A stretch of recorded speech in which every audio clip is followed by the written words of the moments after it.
voulons rendre grâce à notre Père Céleste pour ce moment de communion fraternelle que nous allons avoir ensemble.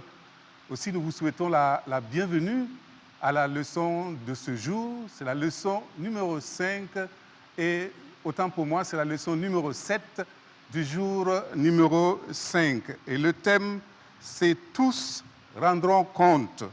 Tous rendront compte. La lecture de base que nous allons suivre tout de suite se retrouve dans 1 Pierre 4, verset 4 jusqu'au verset 6. Je m'en vais le lire avec vous. « Ils trouvent étrange que vous ne courez pas avec eux vers le débordement de débauche et ils vous calomnient.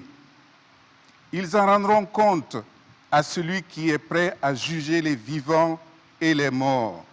C'est pour cela, en effet, que les morts aussi ont été évangélisés, afin qu'après avoir été jugés selon les hommes quant à la chair, ils vivent selon Dieu quant à l'esprit. » Deux questions vont nous accompagner pour la méditation de ce jour, l'étude de ce jour.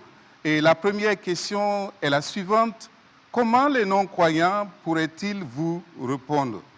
Comment les non-croyants pourraient-ils vous répondre lorsque vous cessez de vous engager dans les passions humaines pour faire en lieu et place la volonté de Dieu? Alors, si vous avez expérimenté cela, pensez à comment vous avez réagi et partagez cela autour de vous. La deuxième et dernière question est la suivante. Dieu jugera les personnes qui essaient de conduire les autres au péché. Que disent les versets suivants sur la responsabilité de chaque personne devant Dieu? Première référence, Jérémie 17, verset 10. Deuxième référence, 1 Corinthiens 3, 10 à 15.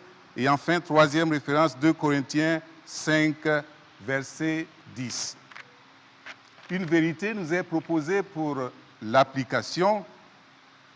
Et la vérité est la suivante. Avez-vous l'espérance au sujet de laquelle Pierre a décrit dans 1 Pierre, le chapitre 3, le verset 15, où Pierre disait « Soyez toujours prêts à vous défendre contre quiconque vous demande raison de l'espérance qui est en vous. » Alors, si vous n'êtes pas sûr, parlez-en à votre responsable de cellule, au diacre de l'Église, aux anciens ou au pasteur. Mais si vous êtes sûr, comment répondriez-vous à quelqu'un qui demande la raison de cette espérance? Pensez à répondre avec douceur et crainte comme nous l'avons lu.